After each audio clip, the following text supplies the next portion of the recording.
Berikut saya akan menjelaskan tentang latar belakang pembentukan ASEAN. ASEAN dibentuk pada tanggal 8 Agustus 1967. 1. Persamaan geografis. Negara-negara ASEAN berada di kawasan Asia Tenggara yang terletak di antara benua Australia dan daratan benua Asia, serta di antara Samudra Hindia dan Pasifik. 2. Persamaan kebudayaan. Penduduk Asia Tenggara merupakan keturunan dari ras Malayan Magloid. Ras ini dalam perkembangannya banyak menerima pengaruh budaya berupa warna kulit, makanan, hingga adat istiadat dari wilayah India, Arab atau Gujarat. Yang ketiga, ada persamaan kepentingan. Semua negara di Asia Tenggara memiliki tujuan dan visi yang sama, yaitu kesejahteraan, kedamaian, keamanan, dan ketertiban dalam lingkup nasional maupun regional. Yang keempat, ada persamaan nasib. Setiap anggota negara ASEAN pernah dijajah oleh bangsa asing, kecuali Thailand. Pengertian ASEAN. ASEAN adalah organisasi geopolitik dan ekonomi yang anggotanya adalah negara dari kawasan Asia Tenggara. Tujuan terbentuknya ASEAN: 1. Mempercepat kemajuan sosial, pertumbuhan ekonomi, serta pengembangan kebudayaan di kawasan Asia Tenggara.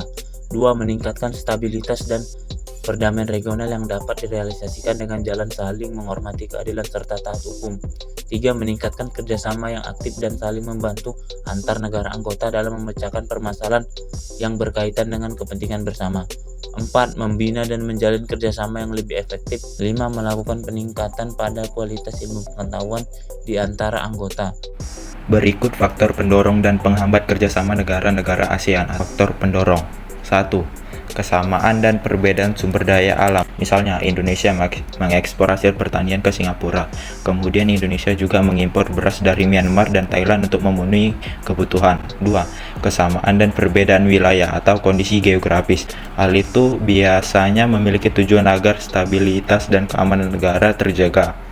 Faktor penghambat. 1. Perbedaan ideologi. Berikut penjelasannya ialah perbedaan ideologi bisa saja menjadi penghambat kerjasama antar negara ASEAN.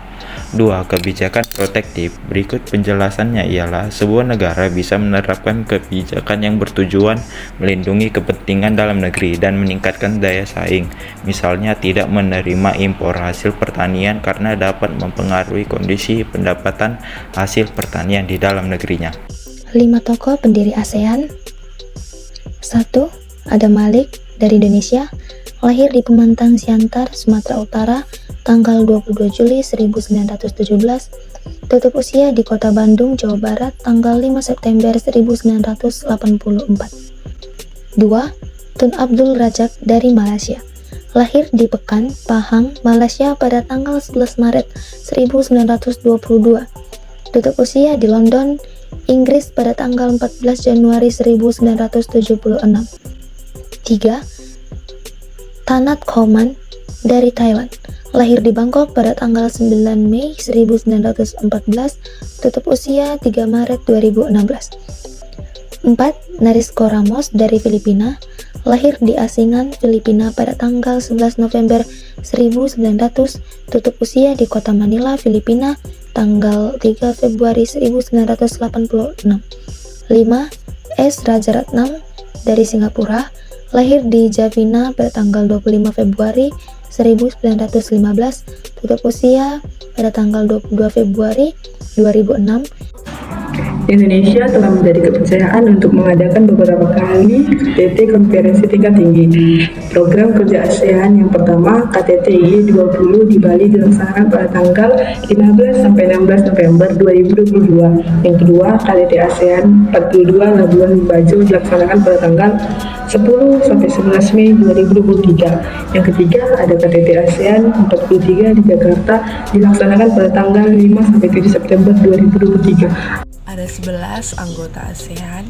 Yang pertama Indonesia, yang kedua Malaysia, yang ketiga Singapura, yang keempat Thailand, yang kelima Filipina, yang keenam Brunei Darussalam, yang ketujuh Vietnam, yang ke-8 Laos, yang ke-9 Myanmar, yang ke-10 Kamboja, yang ke-11 Timor Leste.